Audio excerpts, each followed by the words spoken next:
this episode, Dude and JD welcome in Eric LeGrand from Eric LeGrand Whiskey to talk about his amazing journey as we drink through their 2 bourbon offerings.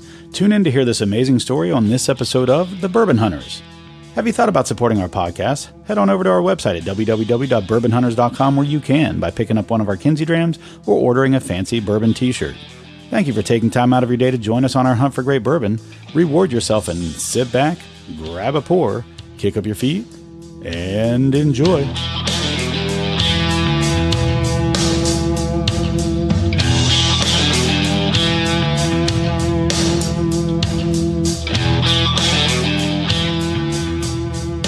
Welcome to another episode of the Bourbon Hunters. I'm Dude Pool, and I'm joined by... I'm going to be Bridges. There you go. Wasn't sure if you were ready for that one. We've got a special episode today. So today we've got a guest star on the podcast, Eric LeGrand. He is joining us. He's got his own brand of bourbon, and he's got a unique story that he would like to share with us. We're going to have him talk about that today. So Eric, go ahead and say hello to everybody.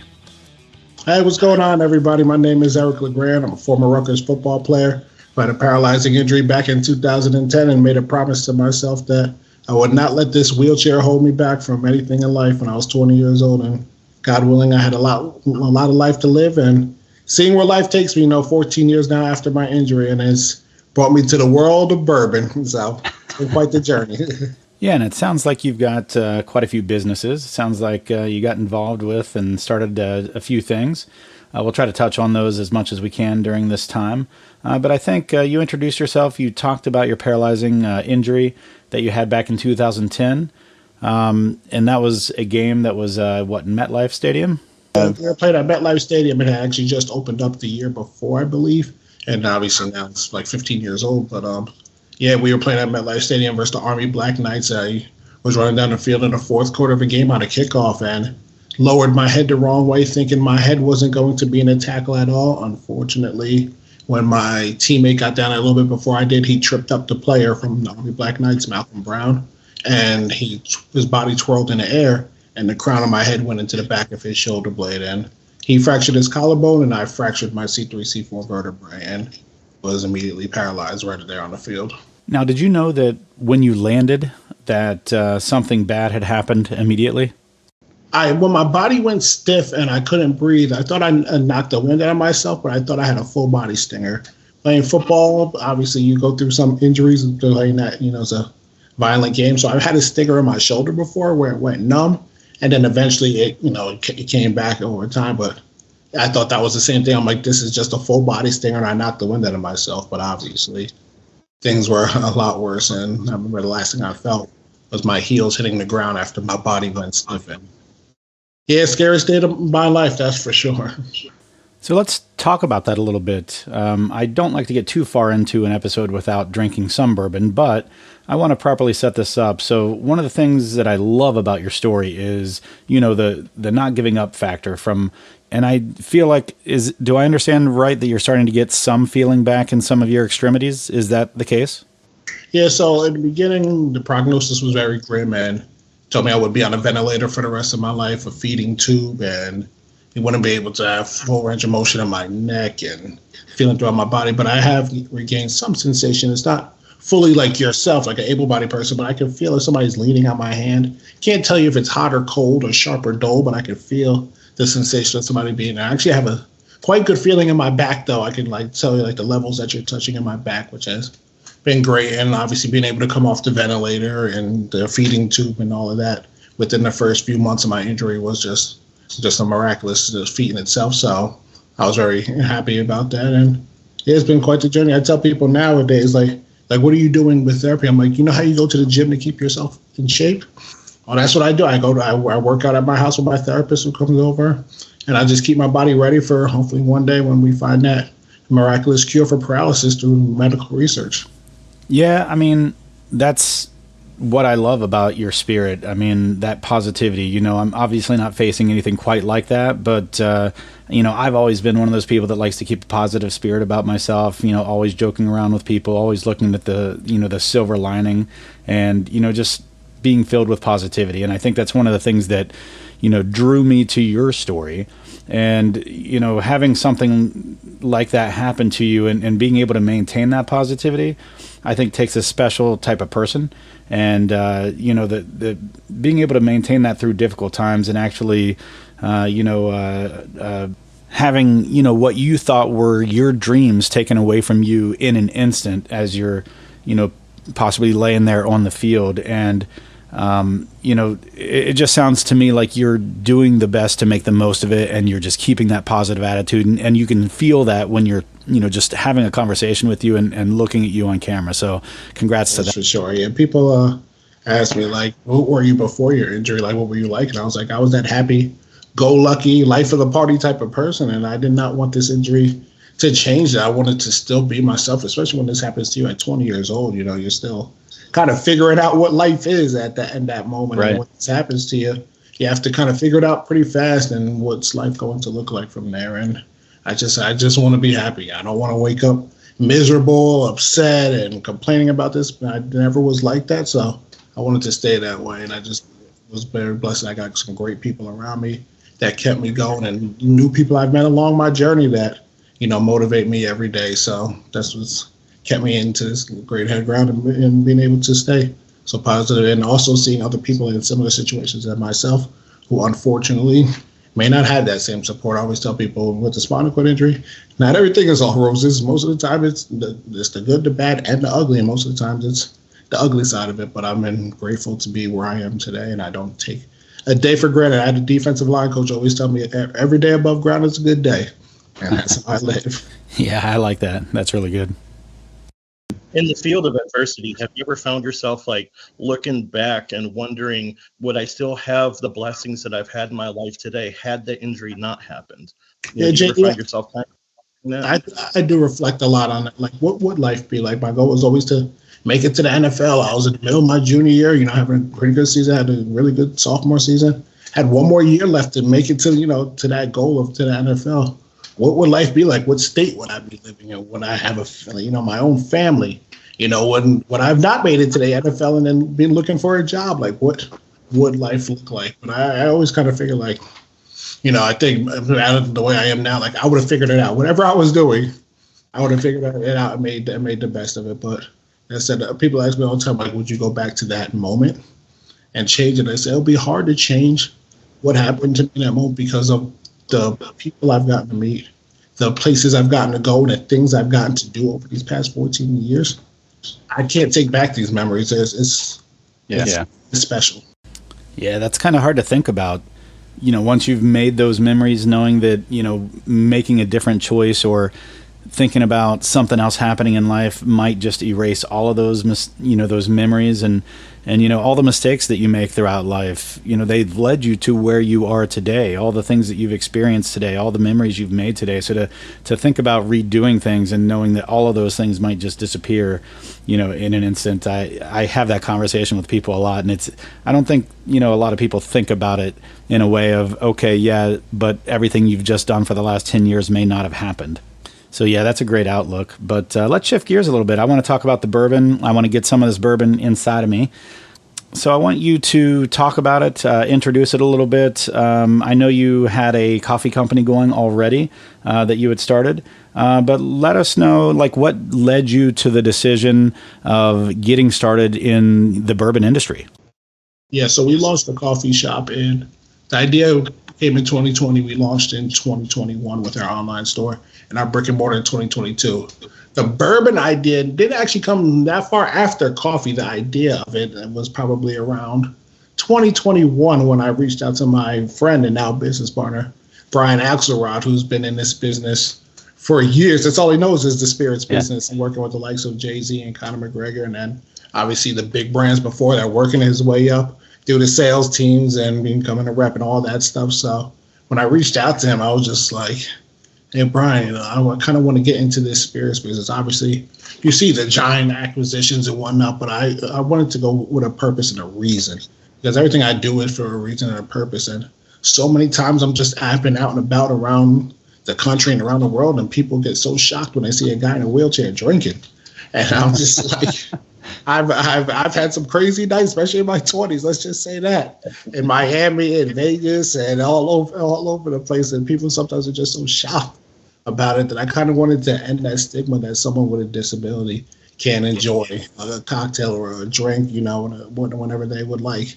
And I said I want to start my own brand with that purpose. And Brian was like, I'm gonna sleep on this. I'll get back to you tomorrow. And then the next day he came back to me. He's like, you know what? Your story is genuine. It's not going anywhere. It's authentic, and you have a mission and a purpose behind you. And obviously, we'll get into further with the Christopher and Dana Reeve Foundation. But let's build this. I think we got something here. We decided on the category of bourbon because, one, we both enjoy it. Two, it's something that fits me. It's tough. It's gritty. It's something that maybe after a long, hard day, you come home from work and you pour a glass of bourbon on, whether if it's neat or on the rocks, and you just cheers the night away. And that's kind of what fits my mold and that Jersey toughness I say that I have. Man, yeah, I love that. Like I said, I think bourbon's a great fit, just like you were saying for that. I mean, the grittiness, the toughness, but, also, you're using this story, and I think bourbon distilleries, that's what they do. They sell stories. They embrace the stories. They embrace the history. A lot of times in those distilleries, they're fabricated stories. And I think that's the one thing that you have is, the benefit of the story being real and being true. And then I think, that's more reason for people to buy. As much as anything, it obviously has to taste good. You're not going to go back and buy a second bottle if it doesn't taste good, but they'll definitely come and buy the bottle for the story. And, so you've also got that benefit of, doing something positive and, giving back like, what is it, $5.20 per case. And, where did that $5.20 come from? So, yes, we're donating $5.20 from every case we sell back to the Christopher and Dana Reeve Foundation, who I'm affiliated with. And for the people who don't know, Christopher and Dana Reeve, who I didn't know when I first was injured and learned a whole lot about, is the original Superman back in the 70s and the 80s in the movies and whatnot. And obviously had a paralyzing injury in the 90s and then unfortunately passed away in the early 2000s, as well as his wife. And I kind of felt like that torch was passed along to me as I founded my foundation, Team LeGrand, of the Christopher and Dana Reeve Foundation. And we wanted to make sure that we were giving back to the mission, the cause, and that's the one day my ultimate goal is to walk again and find a cure for paralysis. So that's why, like I said before, everything I do is with a mission, and we wanted this business to be backed by that, not just because of, it's running a business. Of course, you want to make money and grow this brand, but there's a purpose. There's 5.6 million Americans dealing with some sort of paralysis, giving them hope as well, knowing someone's out in the forefront fighting for them that may not have the same platform as myself. And then obviously, we'll get into, talking about the juice and that sourcing and all that, but we wanted to make sure that the brand was built on that mission to be able to help cure for paralysis. No, I was going to say miracles happen. I've seen them. They're far and few, but the ones that happen, it's a special event. Yeah, that's what that word believe is not just a word to me. It's a way of life. And that way of life that one day I'll go back to MetLife Stadium and lay back down on that 25-yard line and finish that play, and I wake up every day with that goal in mind and that miracle and dream that it will happen. Yeah, I love that. Now, I know I kind of mentioned it earlier, but 520, where did that actual number come from, the donation from each case? So I wore number 52 at Rutgers University, and we decided we wanted to play off of that number. I loved wearing it because I thought I was going there to play middle linebacker, and one of my favorite football players was Ray Lewis, so I picked number 52 when I got to college. Ended up getting moved to nose guard, but I said, I'm not changing my number. I'm keeping the 52 because I just loved Ray Lewis's passion and enthusiasm that he had for the game of football. And from there, it became the only jersey ever retired in the birthplace of college football at Rutgers University, which is still insane to me. Just a kid from Avenel, New Jersey, with his number retired at the only number retired at the birthplace of college football, Rutgers University, is just truly special. So we do a lot of things to play off of that number 52, as we'll get into. And the first thing was having $5.20 go back to the foundation. Yeah, and I love it. I love it when, we talk about things. We have other guests like this on episodes, and I think it's really cool when they put the amount of effort and thought into coming up with a brand but not only that, coming up with ways to incorporate meaningful things into the brand, like for you, the 52 and the $5.20. I think that's awesome that they have meaning, and it just makes it go a little bit further. It helps, the story of the brand. But let's talk about it. You mentioned it, the liquid inside the bottle. We're going to start off with the 88 proof, the flagship, if you will, of your brand. And I've got some pour here, and so does JD. And I'd like you to kind of introduce it, if you don't mind. Sure. JD's over there smelling it up. So I'll let you go ahead and take a sip of it, JD. I know you've been patiently waiting. But so it's funny, this story. I remember when Brian was introducing me to the business and how it works. We were like, we're going to compile some investors, obviously, to get some money behind the brand and whatnot. And I'm like, Brian, but what are we selling them on? And he goes, you got to be patient in this process. You can't just jump on any bourbon that, becomes available. It has to make sure it's good juice. Like, okay, be patient. Then we start, come up with an investors deck. We start reaching out to some family and friends about it. They're excited. They're like, can we try it? And I'm like, I don't have it yet. Actually, yeah.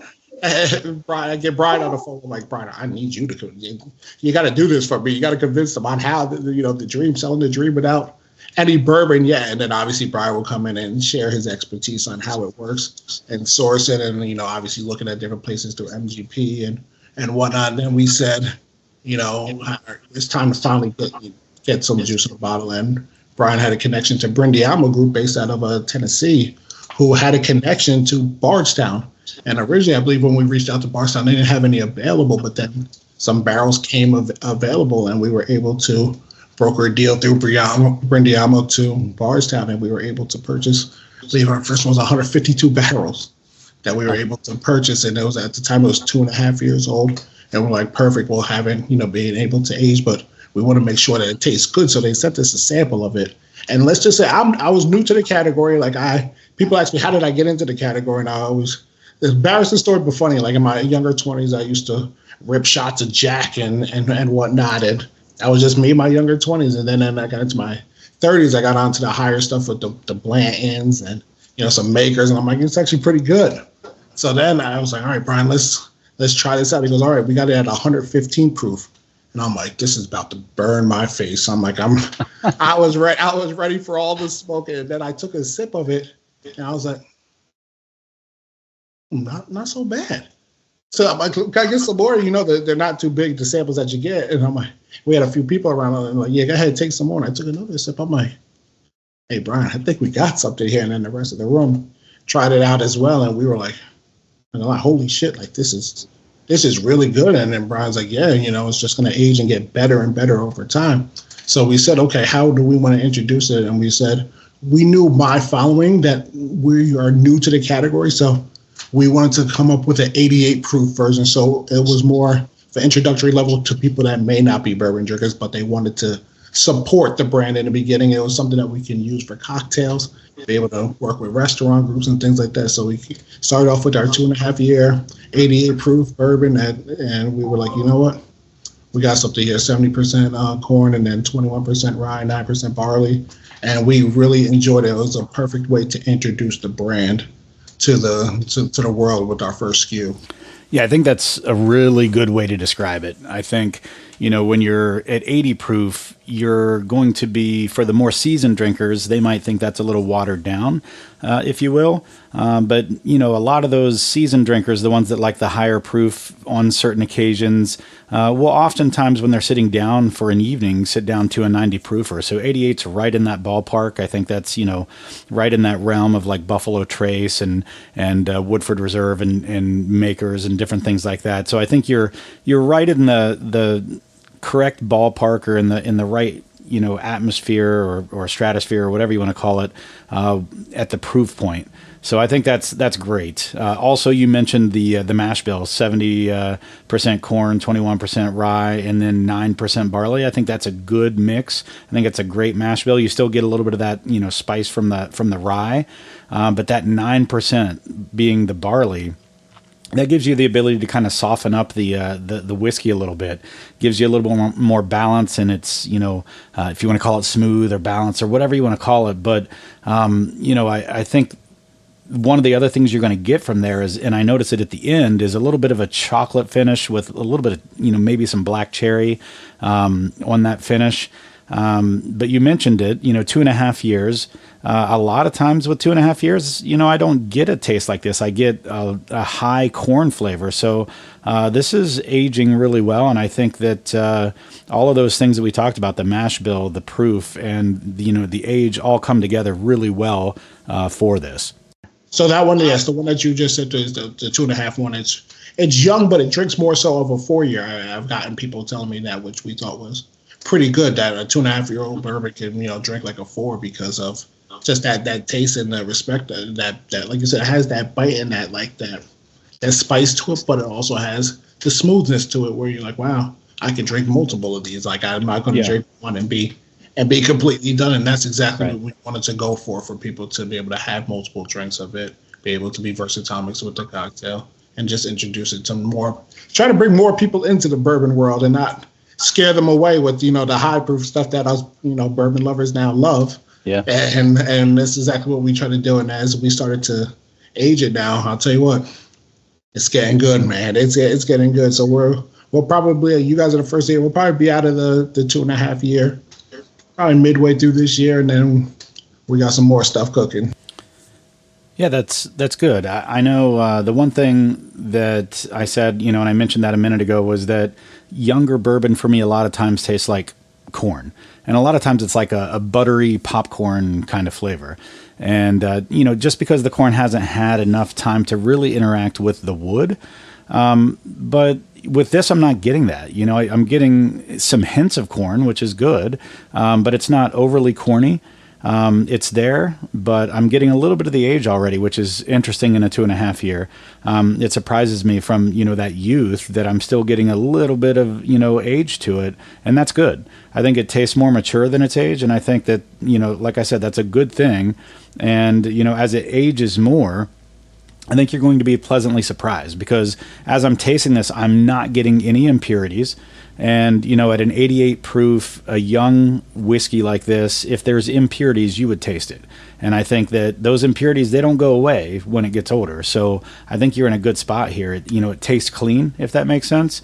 Balanced is a great word for it, but it is clean. And I think in the end, this is just a nice whiskey. It's easy to sit down to. It's easy to drink. It has good flavor, some complexity to it. And I could sit down with this for an evening, have more than one, and it's not too strong, and it just has really good drinkability. And I think as it ages, it's just going to, get really, really nice.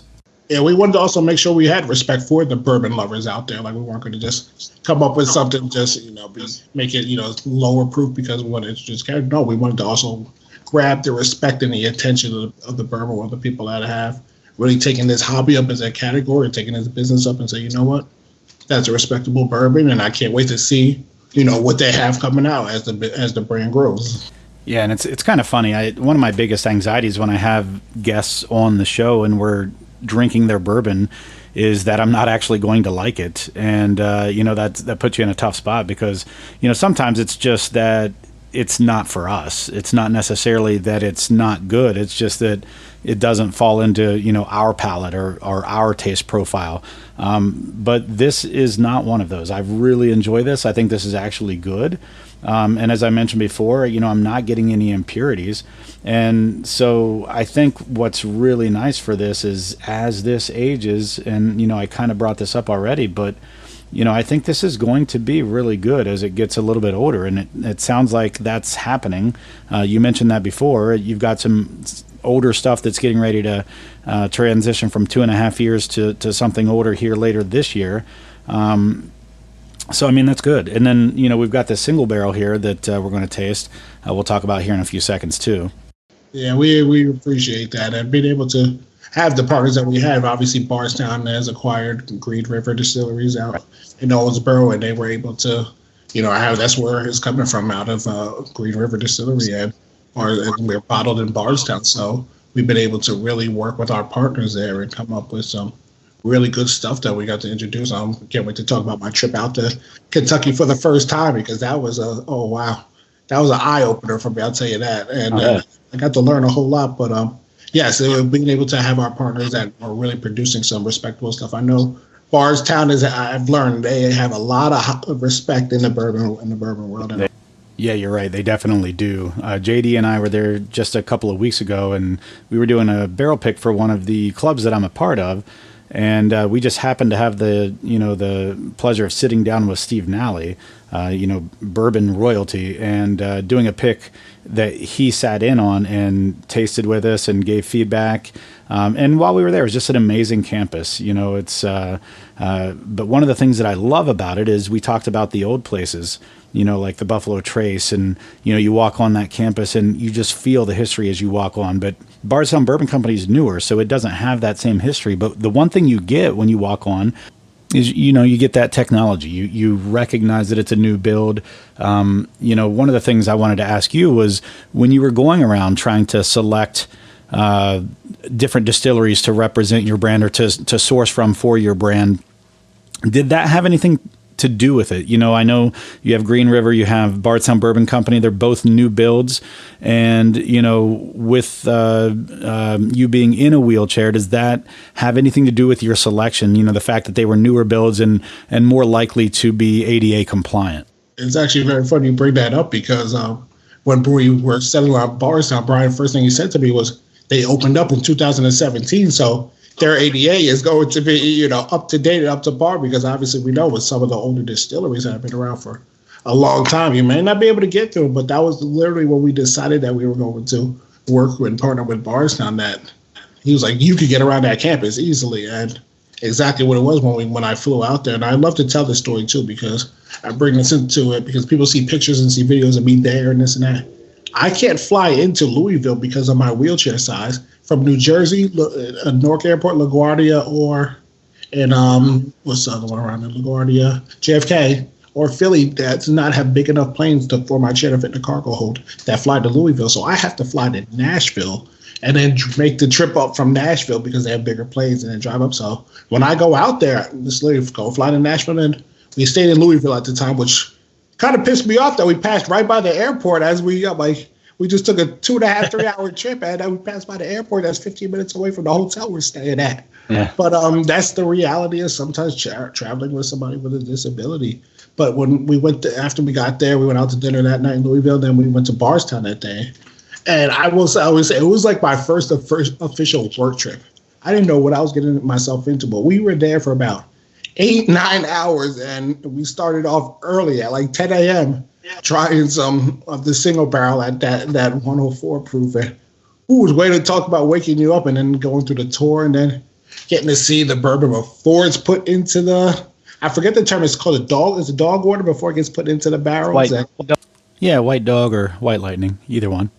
Got to try that at 11:30 in the morning. I was like, oh man, let me pace myself. This is going to be quite the day. And I'll tell you what they do there is spectacular. We got to see the bottling lines, and you want to talk about, how the precision of people working. When they're labeling the bottles, putting the stickers on, and measuring out through their technology, it is just a machine of just people boom, boom, boom, boom, over and over. Yeah. It's insane. It was just very eye-opening and also gratifying to see your name on a bottle. Somebody's putting this sticker on right in front of you, all that, making sure the measurements are right. But we got one hell of an experience with Bardstown. I got to have lunch out there, got to have some of their product as well, and just enjoy the partnership of what this is. And I'll tell you what, I can't wait to go back again. Yeah, that's a really cool story. I know my first distillery visit was actually to Buffalo Trace. And so, that's a completely different experience. I'll be 50 in March. And I know earlier when you were talking about Christopher Reeve being the real Superman, he's my Superman as well. So, but aging myself there a little bit. But yeah, Buffalo Trace was the first one that I ever went to. And it's funny because I used to think that the Bourbon Trail was actually some trail that you went and hiked on, and there were distilleries along the way or on the path somewhere. And I had no idea. And then I finally looked it up one time, realized that I was an idiot, and that it's actually just kind of a grouping of distilleries in Kentucky that, have kind of joined forces to help tourism there and bring people down and visit. But it wasn't for another year or so that I went to Bardstown Bourbon Company, and walking on that campus was a completely different and unique experience from, say, Buffalo Trace or Heaven Hill, where you can just feel the history.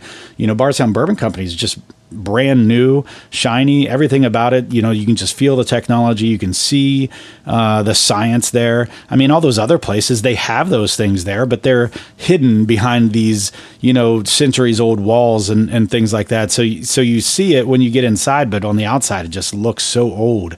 But Bardstown Bourbon Company, man, it is, they're embracing technology. They're not hiding from it. I think that's one of the things that I love about it. And, I think that's one of the things that's attracting them to be a contract distiller for all these different new brands out there is that technology and that reliability that they've embraced. But yeah, I think everyone's first experience down to, Bardstown or wherever it is that they go on the bourbon trail is just, it's unique, and it's really cool to hear everyone's first story. And not to mention that restaurant at Bardstown Bourbon Company is ridiculous. Oh, it was fantastic out there. I'll tell you what, that food was so good. And going into that Rick House was special too, because obviously it's not as old as the ones that you mentioned, like Buffalo Trace, but I felt like I was in history as I'm in the Rick House and I'm driving down past all the barrels, like the lights that come on there. I'm like, this is like some cave stuff right here. Like, it felt cool just to be a part of that, just see the barrels literally in there aging. Just tons upon thousands of barrels that are on that campus, and it was just such a cool feeling that we got to bring some of our investors out there, and others didn't get to go yet. And as soon as we got back, Eric, when are we going? Like, when are we going? So, can't wait. I'm probably gonna have to make this an annual thing now, because people saw the pictures and they're like, "That's insane. We need to be there." In those Rick houses, it's always so tempting where I see that plumb bob hanging from the top of the ceiling to want to reach out and touch it just to see what happens. Oh yeah, don't do that. If you want to shut down a Rick House real fast, that's how you do it. Okay. I don't know why they put it so close to arm's reach. I know. After the wet dogs, you might say, "Hey, I'm gonna pull it anyway." Right. That's funny. So let's talk a little bit about that single barrel that you sent. So this is from November of 2024. We have a bottle of it right here. It's 52% alcohol. So again, the continuity, I love it, bringing in that 52 into the bottle of that single barrel, making it the percentage alcohol. So 104 proof. So same mash bill, same bottle design. The label's almost identical. You've changed the color a little bit.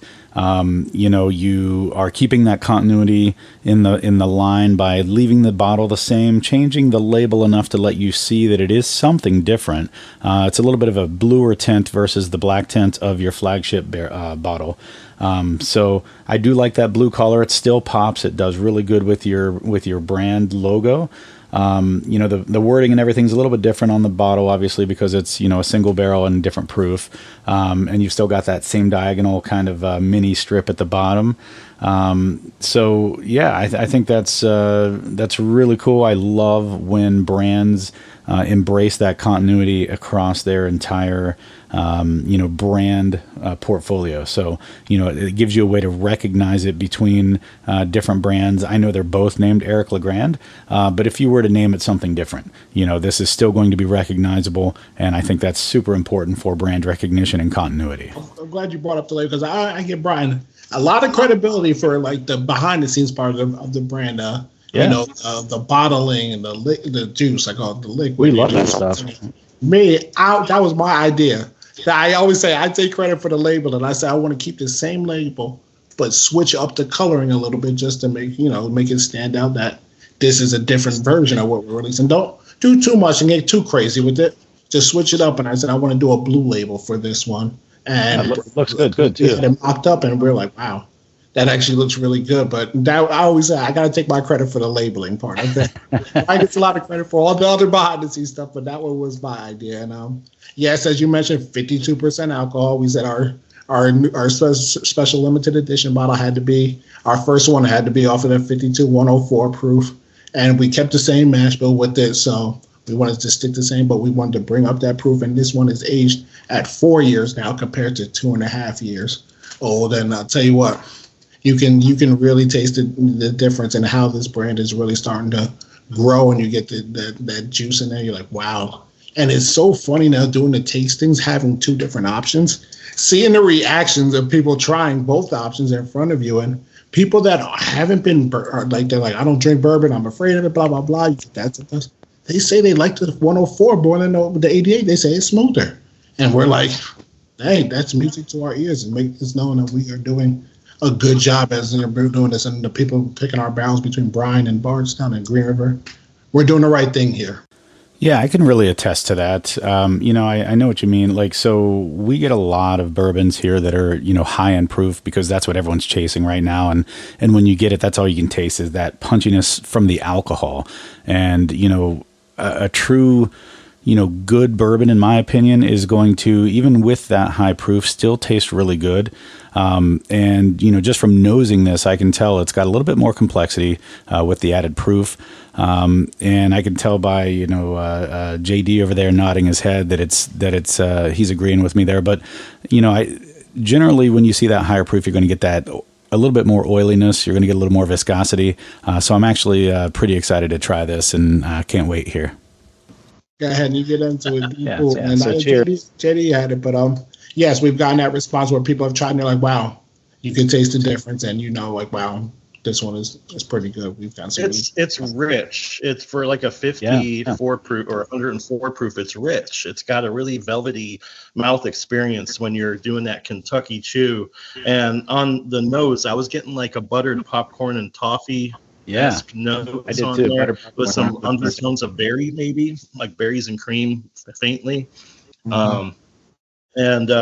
I wouldn't think this was 104 proof, to be honest. Well, it feels like it's going to be 110, which is my wheelhouse. So I love it. What do you think? What do you think of that finish? Man, it's like a burst of vanilla in the back of the tongue. Whew, and I really like that. It lingers just right. And it's not an alcohol linger, if that makes sense. Yeah, that finish is really good. It's like a spicy, dark cherry on the back of the tongue that just kind of explodes back there. It's nice. Yeah, we've had just a thought. I was thinking while you the single barrels. Have you ever considered? I don't know if it's legal or possible to almost do a line of comrades in the football world, like Tim Shaw, who's ailed with ALS. Almost doing like a single barrel with him, bringing awareness to what's happening out there with people. Jerry Ball, I think, from the Lions. I think he got paralyzed in a game way back in the 90s. So we haven't thought about working with other NFL players or people that are paralyzed playing sports, but we do have an idea that we want to release in 26 that is going to pay homage, let's just say, to some people and that along the way. So can't bring that up yet because I haven't even run the idea around the people that need to approve it.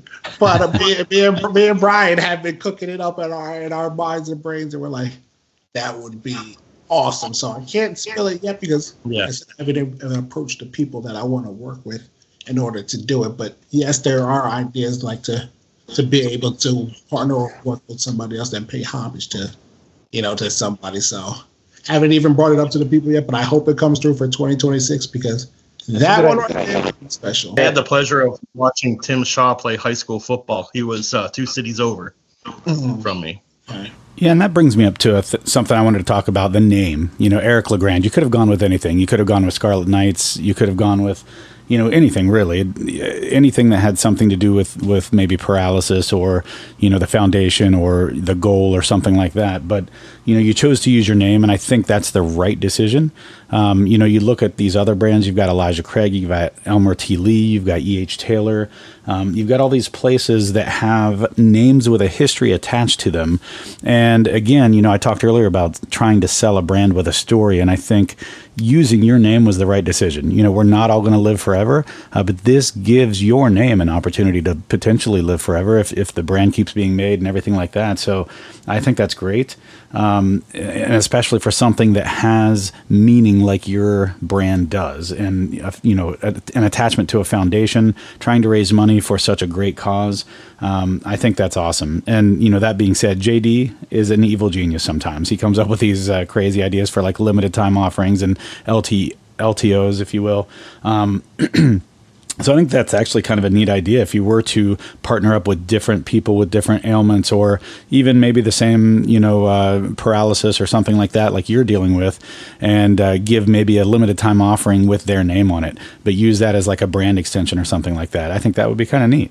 We always say that we will have our everyday bourbon as it ages. As now it's 2.5 years. The next one will be at 4 years old, and then we'll have it at 5 or 6 years old at that 88 proof. Like, we're always going to have our everyday bourbon drink for people that can drink it. And then the LTOs are definitely something where people are really exploring and going down that route. And I'm actually glad that you brought up the name and brought that, because so I gotta give Brian credit again, because I was coming at him with some crazy names to call this brand, and he looked at me, pretty much told me to shut up, and said, "We're putting your name on the bottle because of the names that you just mentioned before." Like, you see all these people put their names on it. I was like, Wheels Whiskey? He was like, "No, we're calling it Eric LeGrand Kentucky Straight Bourbon." Wheels Whiskey. That's actually pretty funny. Do you remember any of the other names that you'd come up with when you were thinking this through? I said Wheels Whiskey.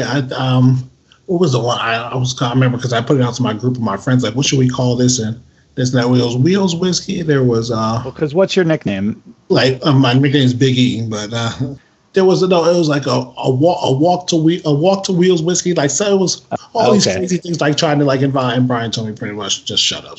No, he was right on that one. He was right on that. Kentucky Straight Bourbon, that your name. Well, far when we're off of this earth, we'll live forever, and people will be able to tell a story about you through a bottle of bourbon. And I was just like, you know what? You're right. I mean, we sit and tell stories about Elmer T. Lee and E.H. Taylor and Elijah Craig, whether they're true or not.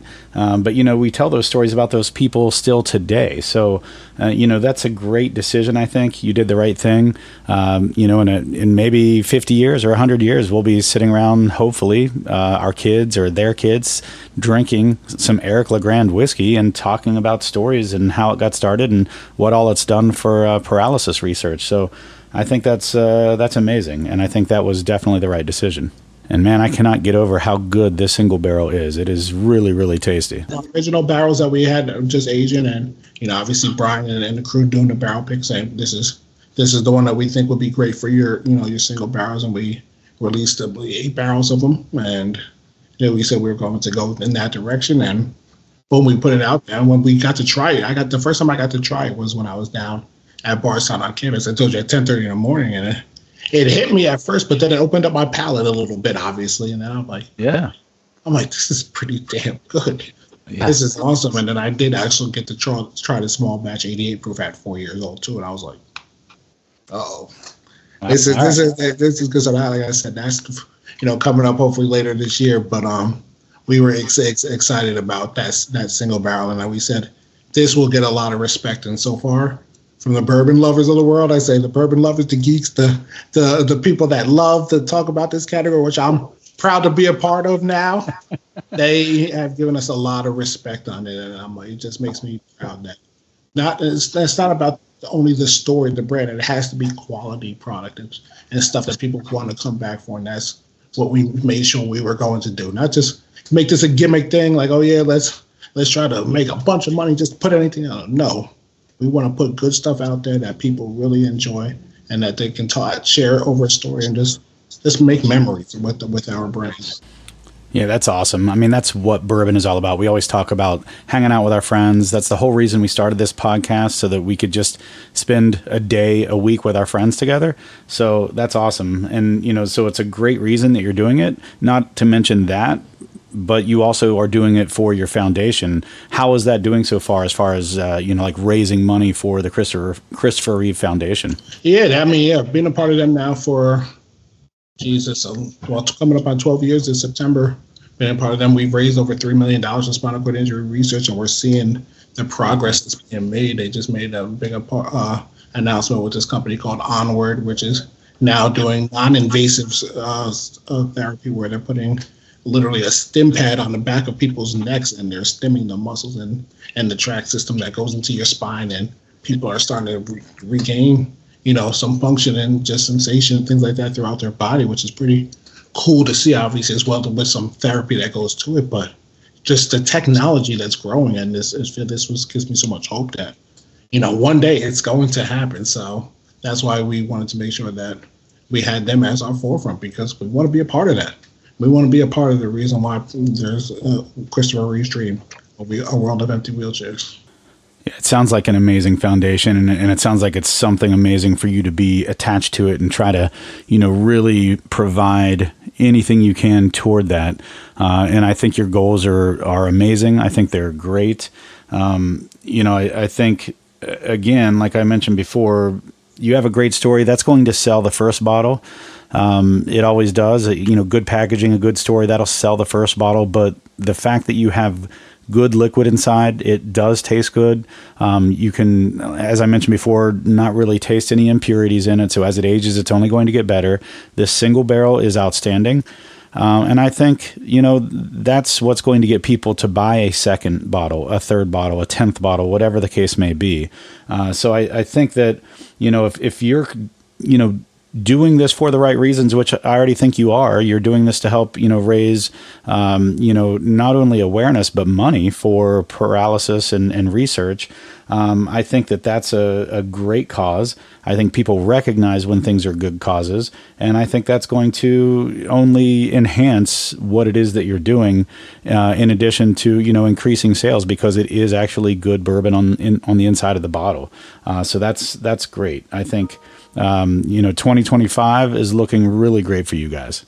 But no, I'm going to say, I guess I can tell you what we're excited for 2025 on with, the growth of Eric LeGrand Kentucky Straight Bourbon. Now that we've gained, respect and proof of concept with our product, like we're getting people that wanted to, in stores that want, and groups that want to do barrel picks with us and, take these, to the next level with the brands and getting, them to choose their own and want to be a part of us and putting their name with us. And that's pretty cool to see. And then hopefully later on in the fall, we'll have some really special stuff coming out too for the final, quarter of the year that we're really excited to release another LTO that I can't announce yet, but it's okay. We'll look forward to it. I've dropped a lot of hints on here that I have in the past, but just to say we are excited for this brand in 2025. So a couple of things real quick. I just want to make sure we cover this. First thing, ericlegrandwhiskey.com. That's your website. But you guys also have a social media presence. So what are those? Instagram, Twitter, X, or whatever you want to call it. What are all the ways that we can follow you, get a hold of you, and all of those types of things? So that's just at LeGrand Whiskey. And then all for Instagram, Twitter, and LinkedIn as Eric LeGrand Whiskey. And then also on Facebook, we're LeGrand Whiskey. And then my personal one is just Eric LeGrand 52. And that's my Instagram. I believe my Twitter. Well, Twitter might just be Eric LeGrand, but yes, you can easily just plug in my name and you can find me or the bourbon anywhere. But we are able to obviously ship it to the states that allow it. We are in 4 states right now: New York, New Jersey, Massachusetts, and Kentucky, as we continue to grow. But we've seen now our online presence really start to grow as we start to get more respect in the bourbon world, where people are purchasing it throughout the entire country, which just brings a smile to my face, until I tell you that. That's good. So 4 states: New York, New Jersey, Massachusetts, Kentucky. And you can actually find it in stores using the store locator on your website. But then also you can ship it to any states that allow shipping of alcohol through the website. And so that's really good. You've got, I think that includes DC, which isn't technically a state, but I'm assuming that just because I think they allow it. Yeah, 33 locations. And when you go to purchase it, if it's a restricted state, it won't allow you to. Obviously. Yeah, right. So I know JD's always got his ideas. One of the things I would say to embrace is that single barrel program. If you get the opportunity to offer that out to some of your, friends or groups or, retailers, that single barrel experience is a great way for people to attach themselves to your brand and to have memories associated with your brand. We talk about what it is to be involved with bourbon, and it's the friendships and the relationships that you build. When you're doing a single barrel pick, and I've done, I think 4 now with JD, maybe 3, but we've, done those together, and every one of them is unique in a different way. And every one of them has a ton of amazing experiences and memories that I can tie back to them. So, and it just makes me like those brands a little bit better because I've got these stories and these memories attached to them. And it's amazing for, I think, people to be able to feel like they've got some sort of influence in the direction of a bottle or the outcome of the flavor of a certain batch or something like that. So, allowing them to choose barrels and choose the direction of your brand, if you will, even if it's just for a small single barrel, I think that's something that the everyday consumer just loves. And I think a lot of places take that for granted by not offering those. So I think that's something that you could really lean into. But yeah, I mean, it's such a unique and memorable experience to do those. And I think, those will help get people to win over in your direction towards your brand and support you for the longevity. So I'll tell you what, I'm so glad you actually brought that up because, some of the retailers and groups that we're doing it with, we're allowing them to pick their barrels and whatnot. And they tell me too, like you just said, they've done it in the past before. Obviously, it's not their first time they're doing it. They have some great stories from those trips that they go on, and when they come back, they're like, wow, that was one hell of an experience. I can't wait to do it again. Where you feel like you're just a part of the brand because you're getting to pick it yourself and enjoying it with your friends and whatnot. And it's very cool to see. So I'm excited as we grow the brand to be able to make those memories with these groups because I'll tell you what, they told me about them and they're excited. Yeah, and to be honest, it's just the human nature of things to feel like you have had an influence on the direction of a flavor profile or something like that. That's going to make you a little bit more attached to that bottle or barrel. And you know what? I mean, just human nature, like I said, it's probably going to taste better in your head because you actually were part of it. Even if it doesn't really, you'll think it does just because of the experience. But I wanted to be aware of your time or, just know that we are right at that 52-minute mark. And I wanted to, thank you again for coming on. I kind of alluded to this earlier in the podcast, but I started this podcast just so that I could get together once a week with my friends without getting grief from my wife and have an excuse to drink some bourbon and create a habit. And she stops questioning because she knows it's going to happen every week. So it gives us an excuse to just kind of hang out together and drink and try new things. But, it allows us to build those friendships and retain those friendships that are often lost a lot of times when you get older and separate from your friends a little bit over time. But I'll tell you, we had a blast having you on the podcast. We would love for you to join us again sometime. I mean, it doesn't have to be related to your brand. If you just want to hang out and drink and spend an evening, let us know. We'll have you on. But even better, if you want to use our podcast as a little bit of PR, we're not a huge podcast, but we've been around for, this is our 6th season now. So anything we can do to help you and help you promote your brand and your cause, I would love. So reach out to us if you ever want to be on the podcast. And hopefully we'll have you on again and talk to you soon. No, I appreciate that. I guess my message I'll just leave with people is, I obviously appreciate you guys having me on here and being able to try a brand that we worked really hard on and want to make a respectable brand. But I tell people, like, the reality of this, like, after this is over, like, we had a great conversation. My life goes back to being, in a wheelchair. Like, I'm still living this every day. There's so many other people that are like that. And I just wanted to always tell people, like, just be a part of the support. Whether if that's well wishes, whatever, just be a part of our support and wishing us well and knowing that, there's other people that are out there that are fighting a battle that we may not know about. And I'm very thankful for where I am in my life, my health, my situation, but there's other people that don't. So I always just say, at the end of a conversation, let's just raise a glass to the paralysis community and just everyone that is dealing with some sort of adversity in life. And I hope you give our brand a shot. Yeah, well, I couldn't agree more. I think anytime we have the opportunity of bringing awareness to something as important as this, we're going to jump on it. So, I definitely want to thank you for this amazing opportunity to have you on the podcast, and, do our best to help you in any way that we can. So, I know we're not a huge podcast, but we do, get out to a decent amount of people in the Midwest area. So those of you listening, do what you can to help. Go out and buy a bottle of Eric LeGrand bourbon. I mean, you're already drinking bourbon, so it may as well be something that is actually for a good cause. So go buy a bottle, have a drink, and if you like it, buy some more. But Eric, again, as I said, open invitation. Thank you for your time. Anytime you want to jump on and just sit back and enjoy some bourbon with us, give us a shout, and we'd love to have you back on. Thank you, guys. I really do appreciate it. I'm glad you guys enjoyed the juice. That makes me smile. That makes me the most happy. It's really, really good. So I appreciate it. I wasn't really sure what to think, but it's really good. Thank you for joining us. And for those of you listening, thanks for joining us. We'll talk to you next week, and have a great week.